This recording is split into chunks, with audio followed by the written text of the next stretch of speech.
2006년에 그 희망 제작소가 만들어졌어요. 2006년 3월. 네. 우리는 사회 디자인 연구소는 2006년 9월에 만들어졌거든요. 네.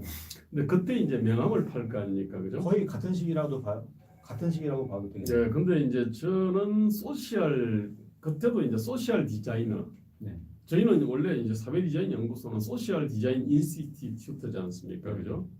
그 다음에 이제 그 희망 제작소는 메이크오프 오르고 뭐 이렇게 돼 있는데, 근데 박은순도 저도 이제 그 소셜 디자이너라는 명함을 타고 다녔죠. 네.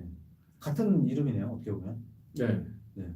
아 이제 그렇게 스스로 자기를 갖다 부르는 어떤 그 명칭이니까요. 소셜 디자이너라고 했고, 그래서 저는 저하고 이제 가까운 사회 디자인 연구소를 같이 하는 사람 중에 참여연대나 참여연대에서 그 박은순하고 같이 일을 갖다가 아주 해본 네. 그런 사람들이 몇몇 있었어요. 그래서 이제 박은순에 대한 얘기는 참 많이 들었습니다. 아, 네. 뭐 한마디로 말하면은 뭐 엄청난 워커홀릭 일 중독자라고 네. 했고, 1990년대 말에 이미 집에 딱 그 초대받아서 가면은 모니터가 5개, 6개 이렇게 됐어요. 거실에 모니터가 이렇게 있는 건가요? 예, 컴퓨터에서 이제 여러 대가 있고 모니터가 대여섯 개 있고. 굳이 저도 그 프로그래머로서 일을 한 지 한 15년째 되는데 네.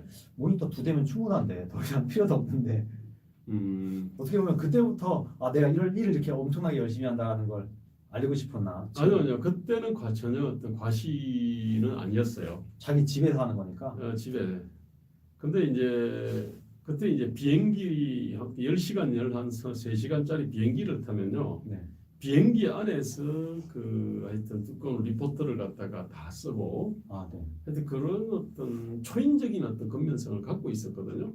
그러니까 뭐 성실성은 어느 정도 있는 거네요. 뭐 네. 이념은 떠나서 성실했던 박원순 전 서울시장의 일화라고 볼 수 있겠네요.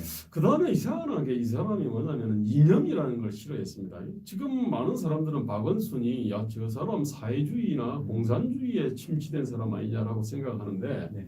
그 사람은 뭐냐면은 그 당시 운동권이 사실은 그 이념에 좀 이렇게 편향 내지 경도가 됐다고 이제 보고 네.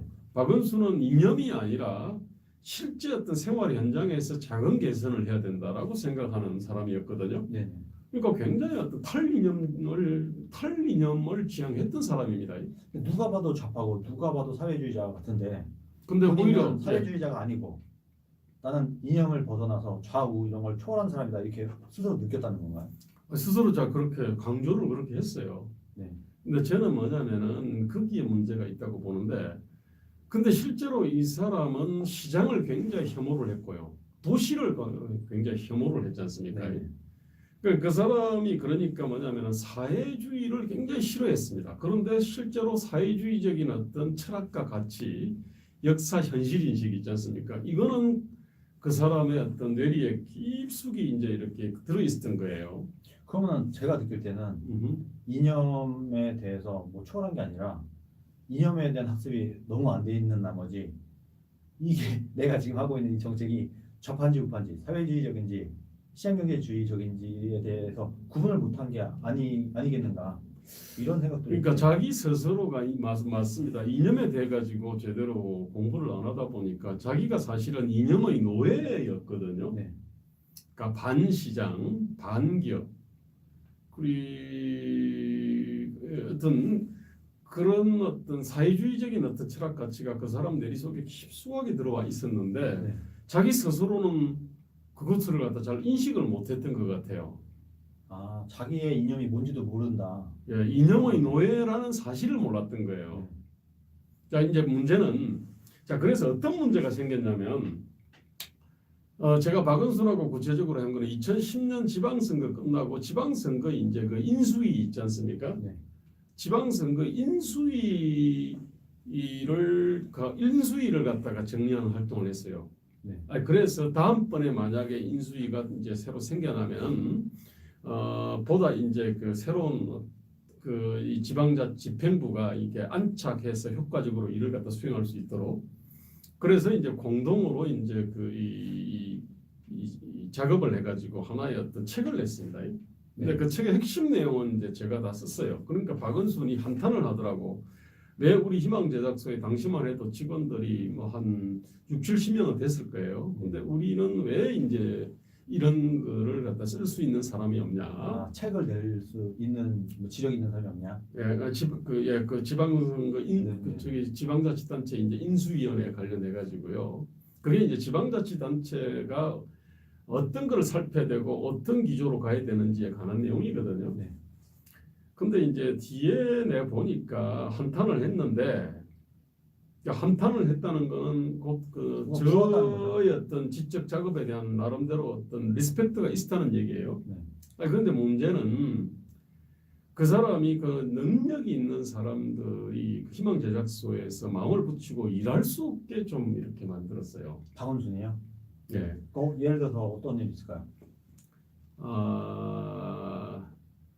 그 사람이 이제 공무원으로 치면은 믿고 맡길 게 있고요. 자기가 할 게 있는데 그야말로 그냥 뭐랍니까 그게 만기칠남이라 그럴까요?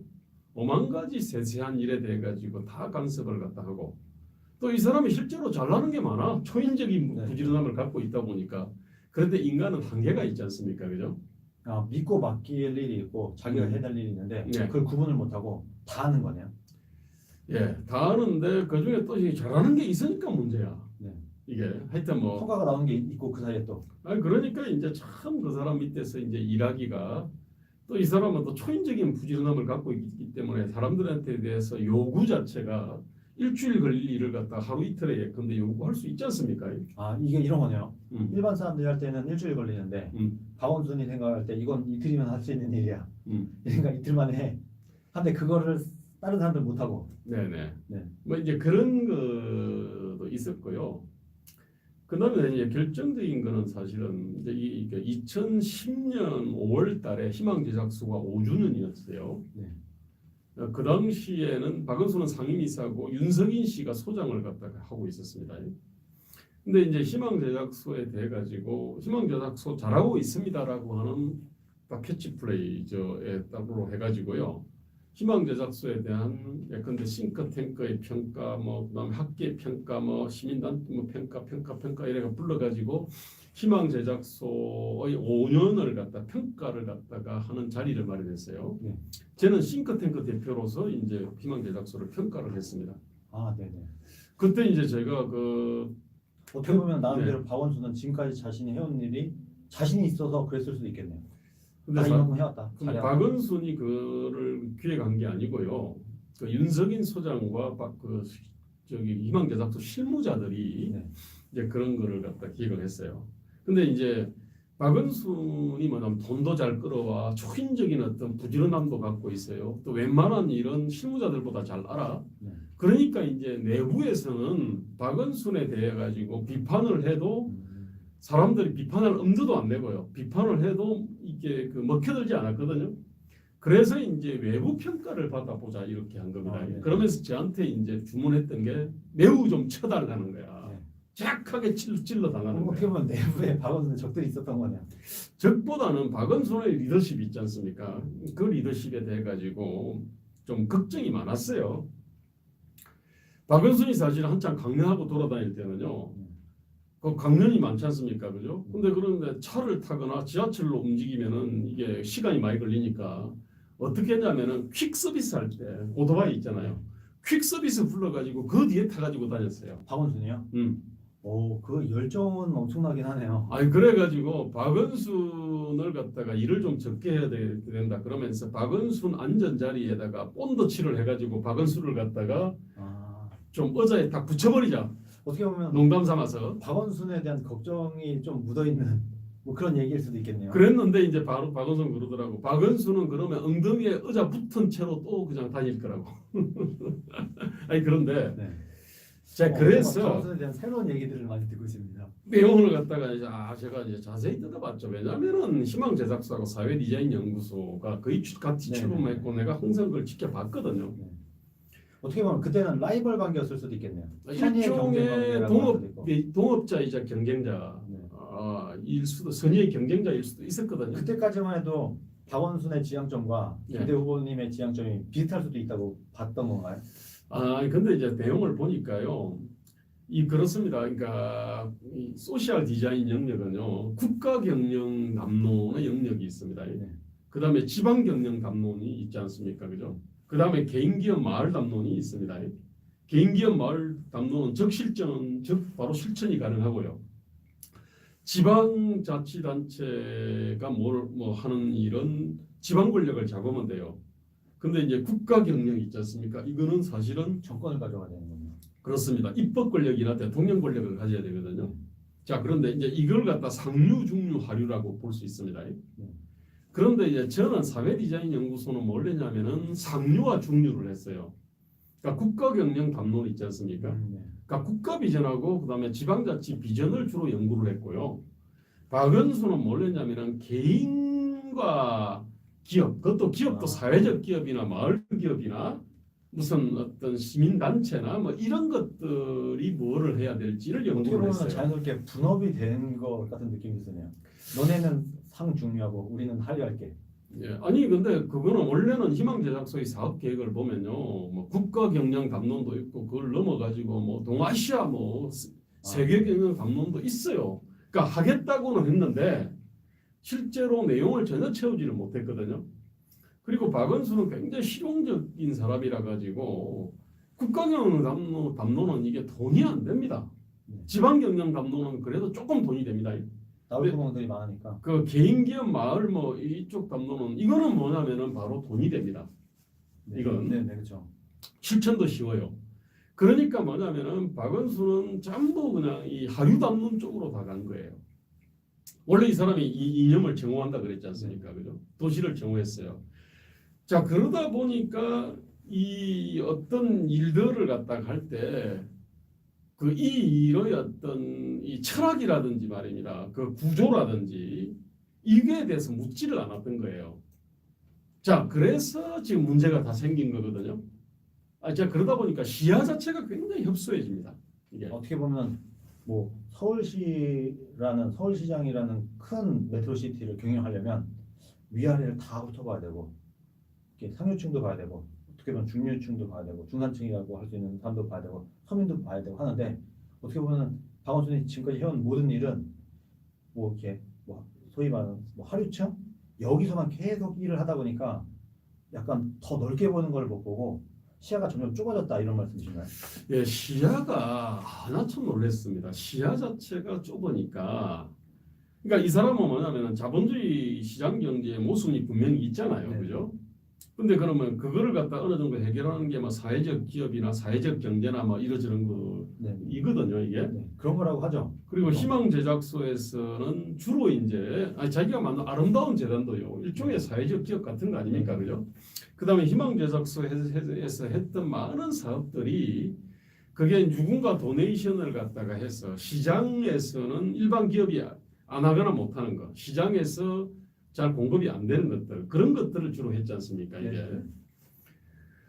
그랬는데 이 사람이 서울시장이 되고 나서 희망 제작소에서 그때 하고 싶던 일이 있지 않습니까? 그거를 갖다가 엄청 한 겁니다.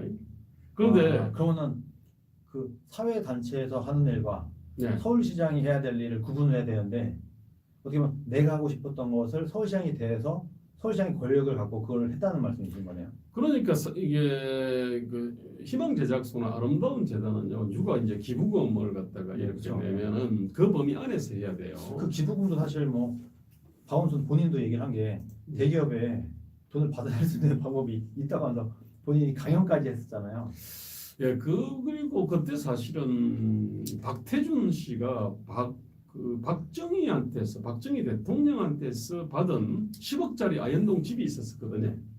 근데 그 집을 그 박태준 씨가 아름다운 재단에 기부를 했습니다. 네. 그다음에 이명박 대통령도 4년 동안 서울시장을 하면서 그 월급 전액을 아름다운 재단에 기부를 했어요. 그것 때문에 사실 이명박 대통령이 우파들로부터 왜 좌파를 지원했냐 하는 욕을 많이 먹었죠. 아니 몰라서 그러지 않았을까요? 아니 그냥 우파 좌파의 개념으로 보면 안 되거든요. 네. 그 우파 좌파 개념으로 보는 사람들은 우파는 선이고 좌파는 악이라고 생각을 해요. 근데 저는 그런 식의 사고 틀 갖고는요 못 이깁니다 사실은.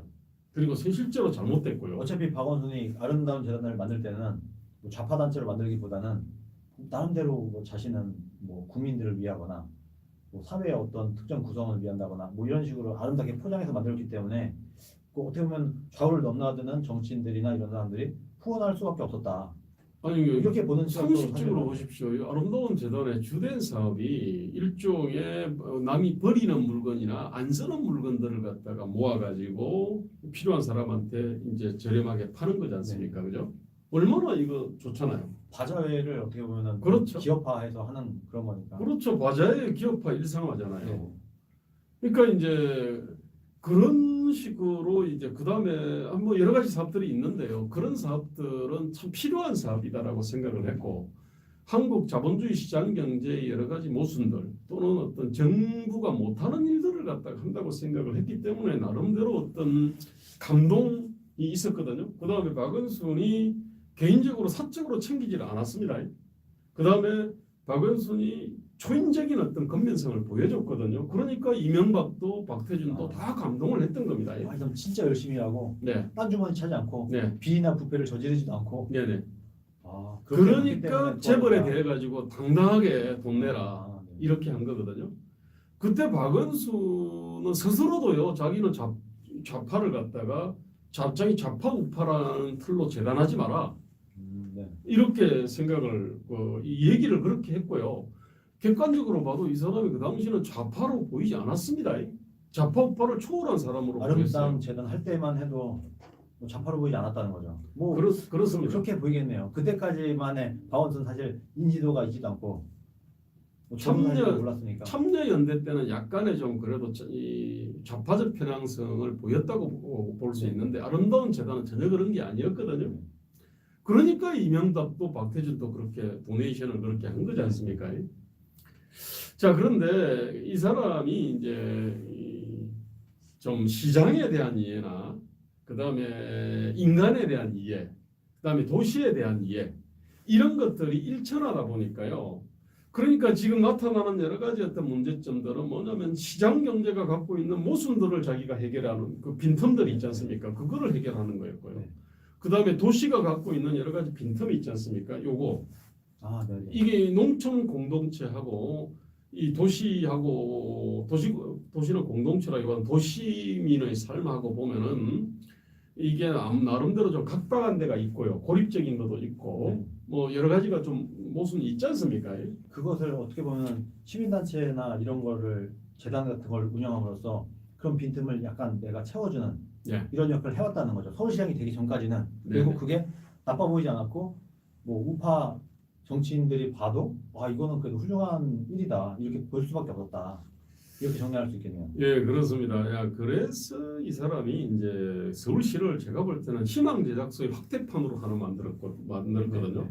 거기서 수많은 이제 제 표현에 의하면은 수많은 민주건달들과 혈세 빨대들이 많이 생겨났습니다. 네네. 그다음에 제가 잘 쓰는 표현인데 포클레인 한 대하고 포클레인 그 기사 한 명이 할 수 있는 일을 갖다가 삽백자로 나눠 가지고 100명이 이제 일을 갖다 하는 어떤 효용 가치가 의문시되는 수많은 사업들을 갖다가 개발을 하고 막 밀어붙인 거예요. 그러니까 서울시에 이제 그런 문제가 하나 있고요. 또 하나 제가 볼 때 이 사람이 갑자기 대권에 욕심이 생긴 것 같아요. 네. 원래 이 사람을 갖다가 서울시장으로 뭐 추대하려고 하는 움직임은 원래 희망과 대안이라고 하는 단체가 2010년에 네. 2009년에 만들어져 가지고 2010년에 지방선거 있었지 않습니까? 네. 그 지방선거 때 박은순을 내보내려고 그랬거든요. 그래서 이제 아. 박은순을 갖다가 재화 원로들이 그때 박은순을 그럼 찾아가서 박원순은 민주당 쪽으로 나가려고 했었던 건가요? 그때도 무소속이었습니다. 무속으로 가능하지 않을 텐데. 아니요, 그 당시에는 무소속으로 해서 이제 민주당 후보로 만들 수 있다 이렇게 본 겁니다. 아, 네. 무소속으로 나가서 단일화를 뭐 안철수한테 단일화 양보를 받았듯이. 2010년 당시에는 네. 그때 이제 뭐 백낙청 등이 앞에 나서 가지고 그때 이제 박은순을 그 희망과 대한 박은순 추대 조직이었어요. 네. 그런데 그때는 뭐냐면 이 사람이 도망을 갔습니다. 하여튼 뭐 한사코 안 한다 그랬고 아, 저는 나는 뭐 어떻게 보면 음, 아, 나 그런 건 정치는 안 해. 음. 뭐 이런 제스처였나요? 그때는 예 그런 제스처였어요. 아니 그래서 야 이 사람 그때는 진짜 어, 뭐 좌우를 넘나들어서 그 음. 사람들을 그 박원순이라는 그때 시절의 인물을 볼 때는 이 사람은 정치를 정말 시켜줄 수 있는 것좀 했는데도 야, 이 고소하네. 그러면 어떻게 보면 진짜 이 사람은 진심이었다고 볼 수도 있었겠네요. 맞습니다. 아, 저도 그렇게 네. 봤거든요. 네. 아니 그러니까 그랬는데 동반자로 보신 거네요. 아, 네. 훌륭한 사람이고 네. 못 홀리게 네. 정말 이 사회의 빈틈을 잘 찾아서 그 일을 하는 사람이구나.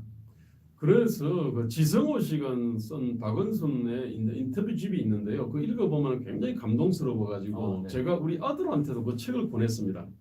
네. 아, 그런 비하인드 스토리가 있었네요.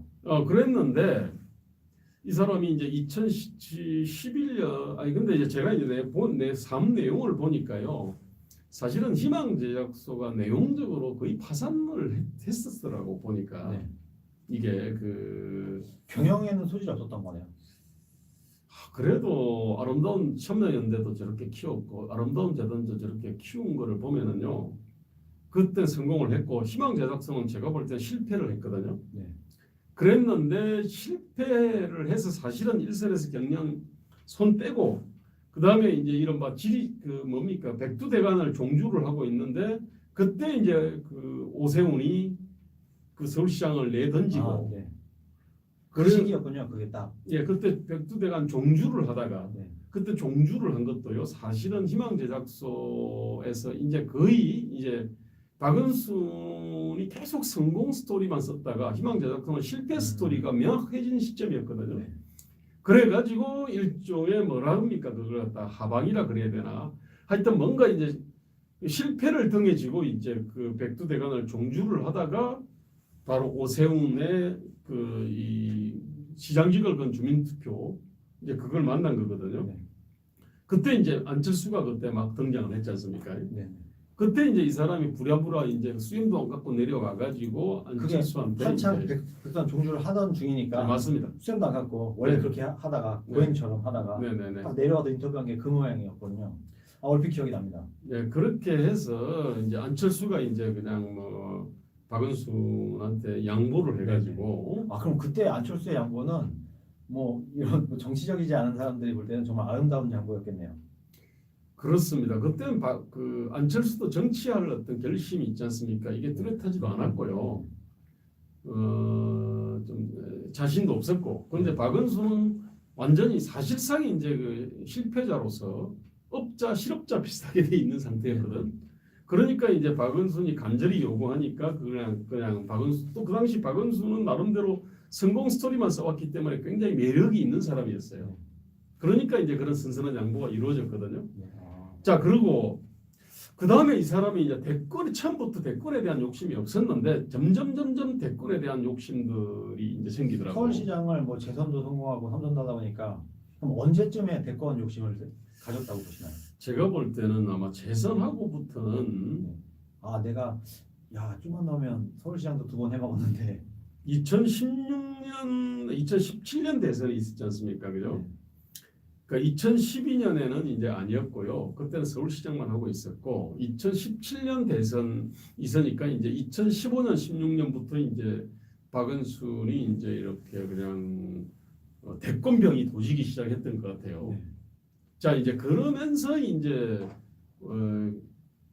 문제가 있는 이 사람 뭐냐면은요 고민 자체가 대권이라고 하는 거는 국가 경영 네. 담론과 지방 경영 담론 이거를 고민을 해야 되지 않습니까? 저는 사실은 그 부분을 갖다가 어떻게 보면은 전문적으로 이제 고민을 갖다 했던 사람이기 때문에 제가 그 부분에 대해서 눈이 밝지 않습니까? 그래서 제가 이른바 좌파 가해 교사가 된 거 아닙니까? 네. 그런데 이 사람은 그런 데 대한 고민을 해본 적이 없어요. 그런데 이제 욕심이 생긴 거야. 시민단체 활동과 이렇게 뭐 어려운 사람들 돕고 뭐 필요한 일이긴 하지만 이런 것만 했던 분이 서울시장을 하고 나니까 뭔가 이 서울시장의 막강한 권력을 뭐 엔조이 하다가 야 이건 내가 또 대권도 한번 해봐야지 이렇게까지 갔다는 거죠. 예, 그렇습니다. 이건 그 대권병이 도져가지고요. 그때부터는 이제 이 사람이 이제 주로 좌파 아젠다들을 네. 스스로 이제 생각이 좀 고민이 그러니까 고용 노동에 관한 거, 경제에 대한 거, 외교 안보에 관한 뭐 역사에 대한 뭐 이러저러한 고민들이 있지 않습니까? 뭐 복지에 관한 고민 이런 고민들이 얕다 보니까요. 주로 그 진보 좌파 쪽 있지 않습니까? 좌파도 진보도 여러 길인데 네. 그 중에서 이제 민주노총으로 대표되고 80년대 어떤 그 이 운동권 있잖아요. 화석들 그 사람들의 어떤 철학 가치를 그냥 그대로 받아버리더라고. 왜냐하면 이쪽이 조직이 돼 있고 네. 또 자기의 어떤 80년, 70년대, 80년대의 어떤 생각과도 맞아떨어지고. 운동권 이진 삼진들이었거든요. 네. 박은수는 운동권 일진이 아니었습니다. 그러니까 이 이진들은 일진에 대한 어떤 부채감이 있습니다. 그 일진의 어떤 일진들은요 경외감 같은 게 있나요? 있습니다. 네. 일진들은요 노선을 길을 고민하는 사람이거든요. 이제 제 같은 경우는 네. 네. 그러면서 이제 끊임없이 고민하면서 가다가 뭔가 실패하고 좌절을 하면 성찰 반성을 할 거 아닙니까? 그러면서 이제 공부도 하고 자기 생각을 갖다 재구성하면서 진화 발전을 하거든요. 그랬는데 이제 박은수는 운동권 이진 삼진들 있잖아요. 백개문의 주력들은 운동권 이진 삼진들입니다. 네. 이 사람들은 그냥 선악구도로 생각해요. 운동권은 선이고, 그 다음에 그 저쪽에 운동권 독재 반대 정권은 아니다. 세력은 있지 않는데 지금은 이제 운동권 예. 반대 세력도 없고. 그렇지만 그 후회가 있잖아요. 네. 그 후회는 이제 이른바 보수 정권이 보수 우파 정권이 있지 않습니까? 사실은 후회도 아닌 게 음흠. 김영삼 문민정부를 세우면서 어떻게 보면 정치적으로 절연을 했다고도 볼 수 있죠. 네, 그런 생각은 안 합니다.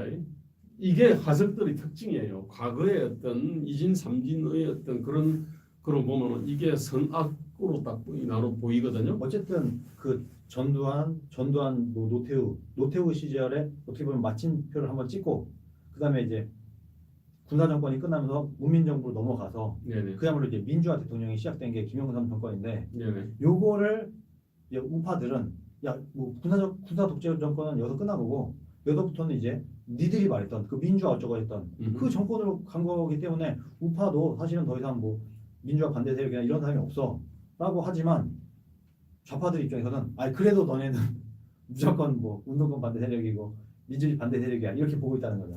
예, 역사를 그게 운동권 일진들은요 아주 그 세세하게 보는데요. 네.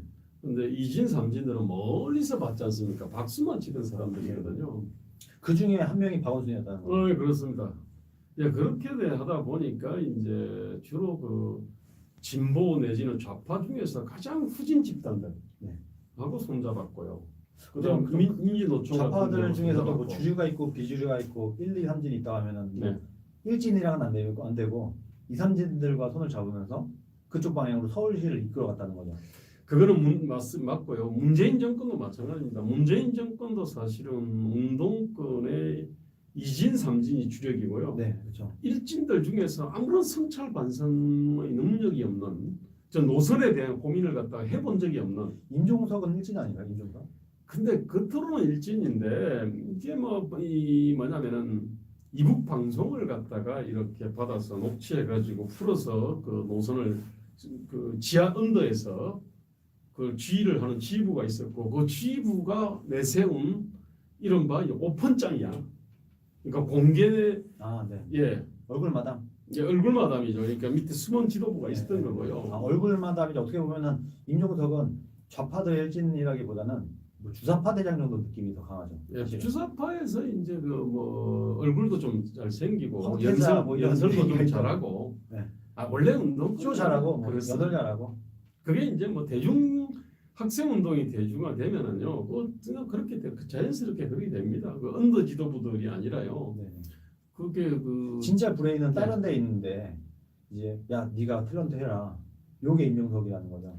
예, 그 브레인 역할을 했던 사람들이 이제 하태경 의원은 그 당시에 좀 브레인 역할을 했고요. 그 다음에 우리 이동호 네. 원장, 네. 그분도 브레인 역할을 갖다 했던 사람들이에요. 뭐 그분 이제 넘어오셨죠.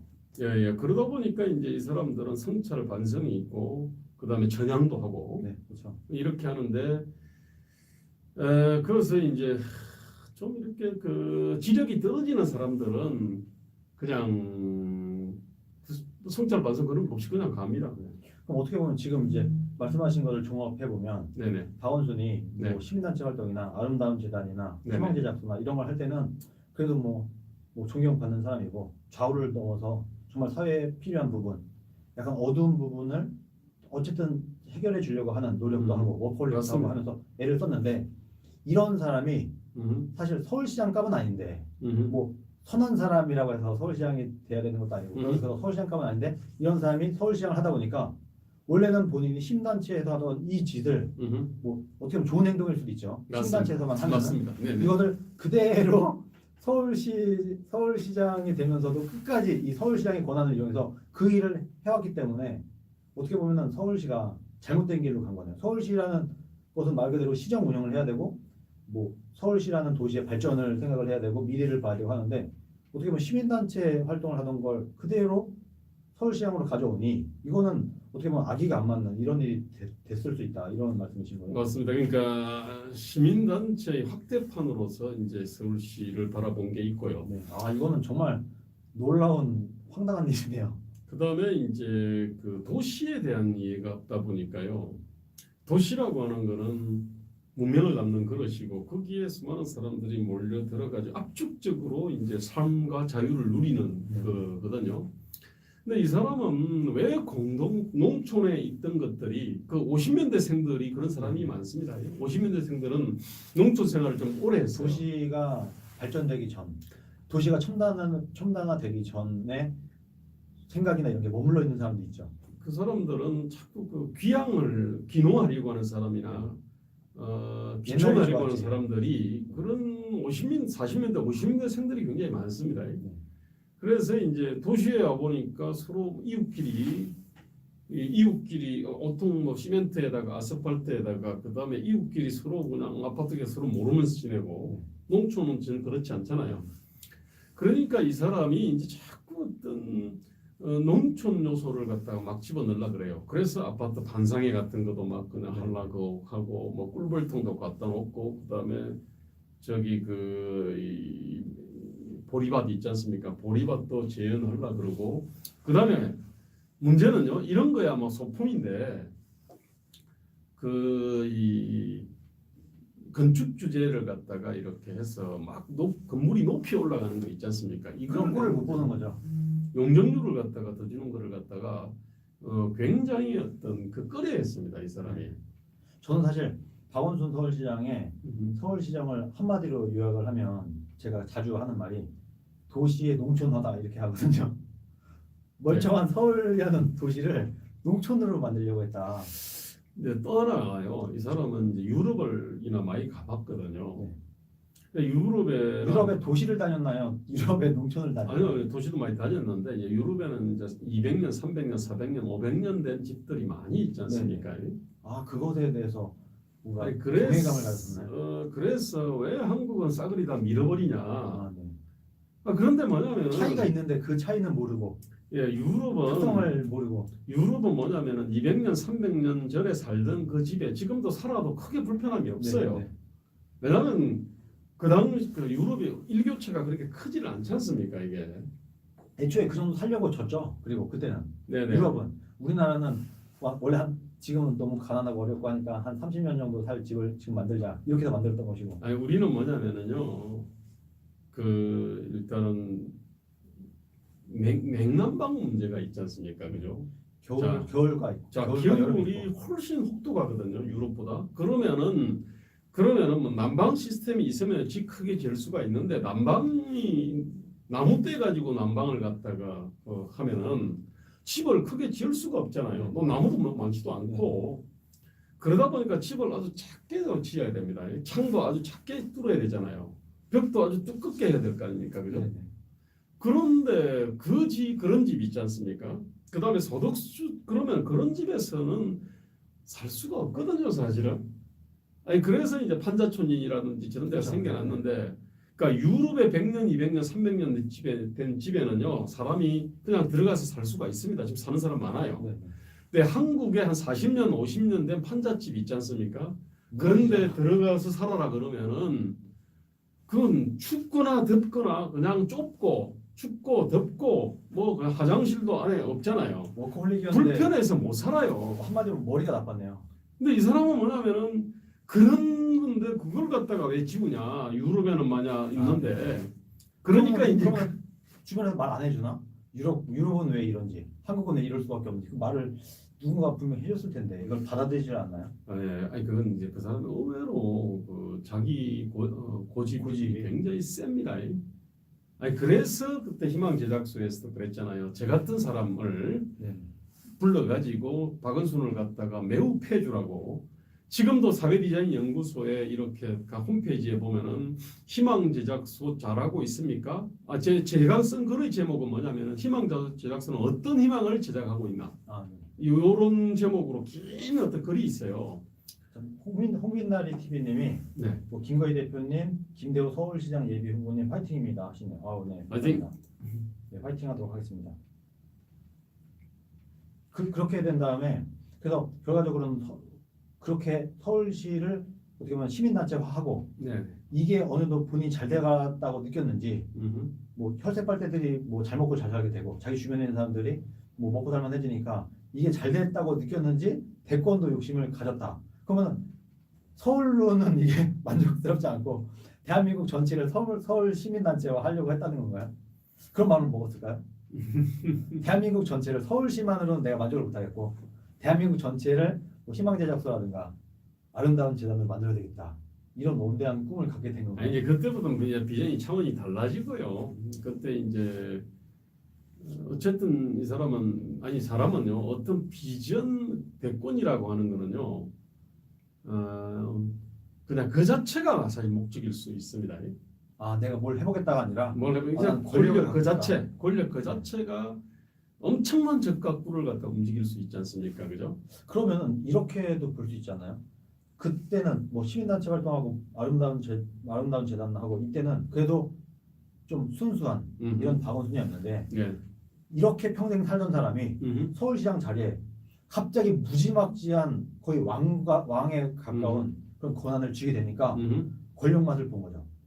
맛은 그러면 조금씩 이렇게 좀 상태가 좀 안 좋아져서 권력 맛을 엔조이하다 보니까 너무나 떠받들지 않았겠습니까? 서울시장이 되면 그러던 끝에 권력욕이 대권욕으로도 변하고 그러다가 결국에는 이 잘못된 권력욕이 폭발하게 되면서 20대 아주 젊은 여자를 성추행하고 이렇게 하다가 일단은요 그까지 맞는데요. 성추행 문제는 좀 다른데 이분이 일찍부터 트위터나 이런 거를 엄청 열심히 했습니다. 나는 참 그게 신기하더라고. SNS를 굉장히 열심히 했죠.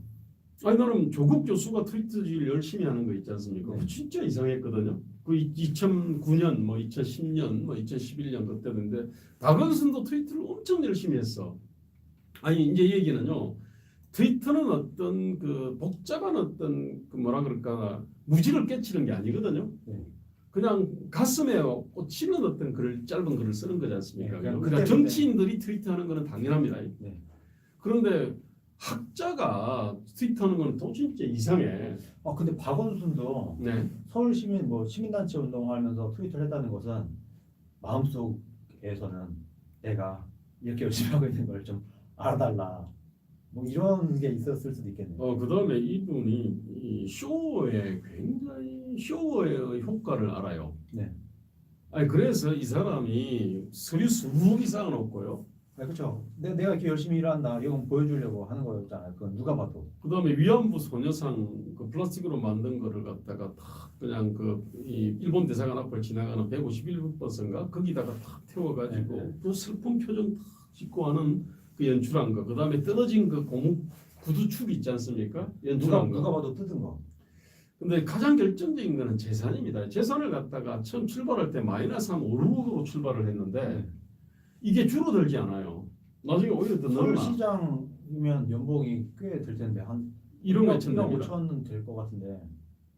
그런데 이 사람은요, 그러니까 빚을 갖다가 일부러 안 줄인 겁니다.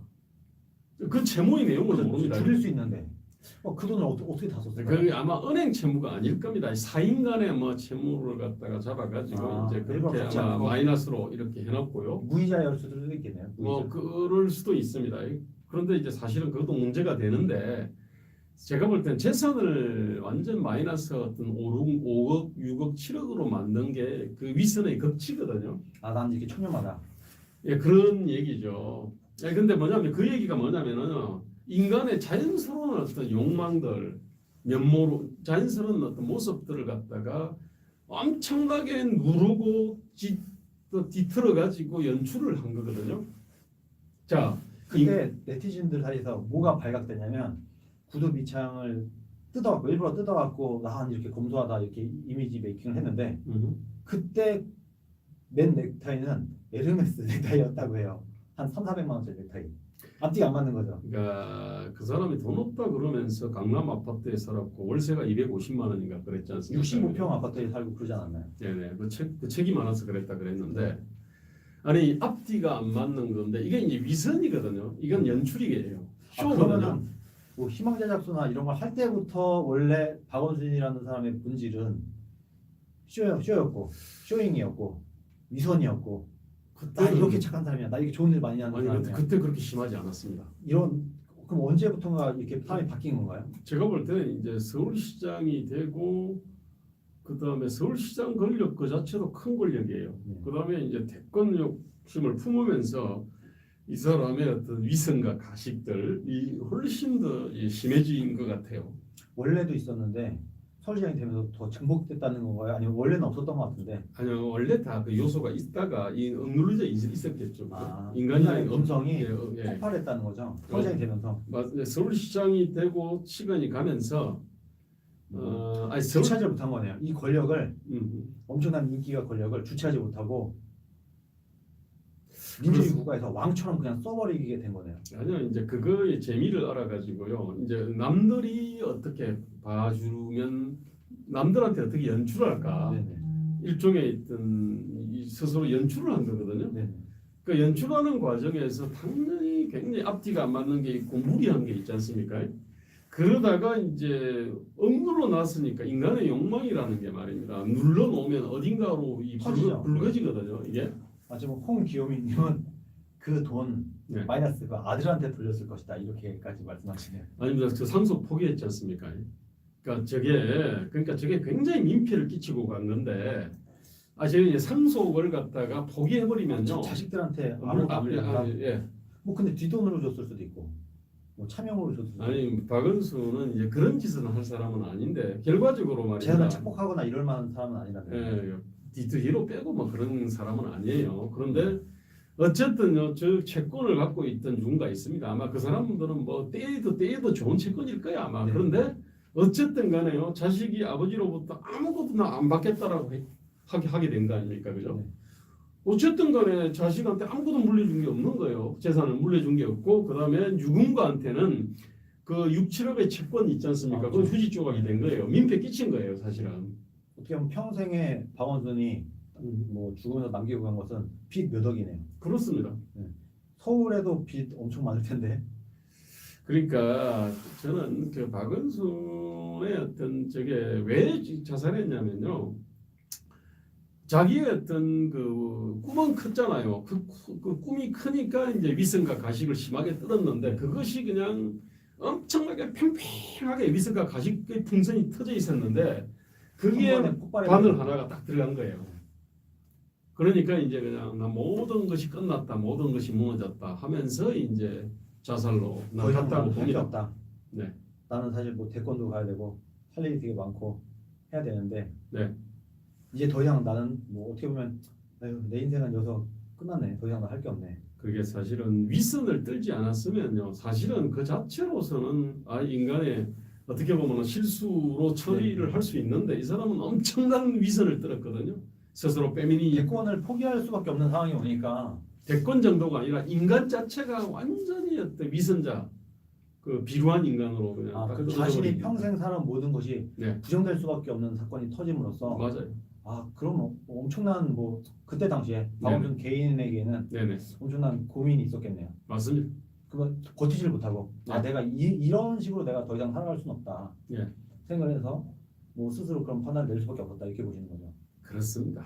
그러면은 서울시장을 하게 되면서부터 네.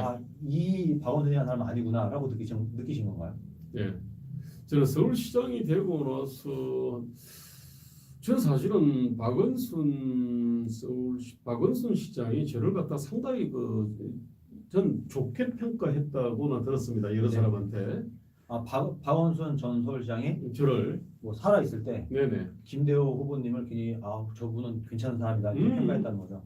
아니 그래서 저를 정말 리스펙트했고요. 네. 저 역시 리스펙트를 했고 서울시장이 되기 전까지. 서울시장 되고 나서도 잠깐은 네. 그럼 어느 시점에 박원순은 아니었구나.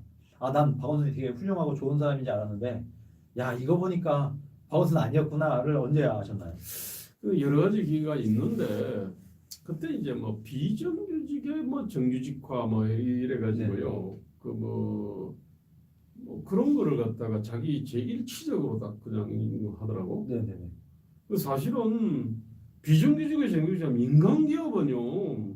그거 하는 거는 그건 나름대로 그 어려움이 있습니다만은 그 정부 조직이라고 하는 거나 공공기관은 어쨌든 간에 그냥 그렇죠. 네.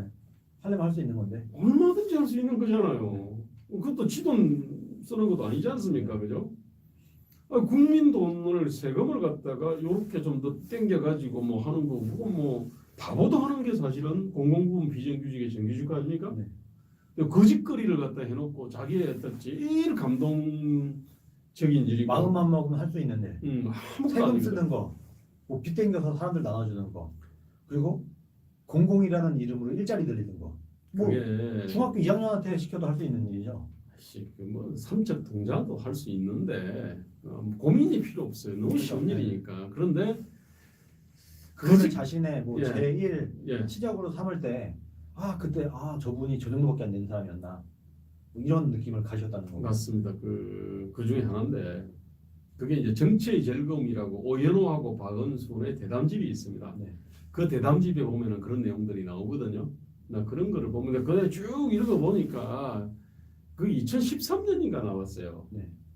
이미 이제 그 책부터요. 이 사람은 최소 서울시장 재선 가능하면 대권으로 가겠다고 하는 어떤 그거 일종의 그 출사표 비슷한 책이었거든요. 딱 읽어 보니까 내가 알고 있던 박은순이 훨씬 이게 후진놈이구나. 네, 이걸 느꼈거든요.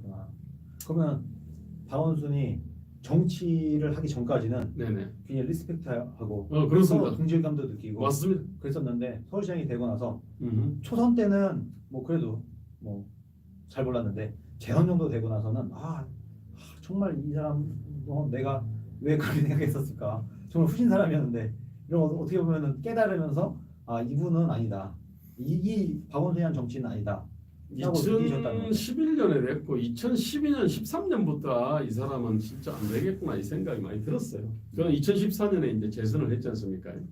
이게. 그러면 이분이 저는 사실 본인의 옷에 맞지 않는 엄청난 권력을 손에 쥐었기 때문에 네네. 이 권력을 주체하지 못해서 어떻게 보면은 정말 어처구니 없게도 60대 노인분이 뭐 요즘 뭐 60대도 젊다고 하지만 20대가 볼 때는 노인이란 말이에요. 네네.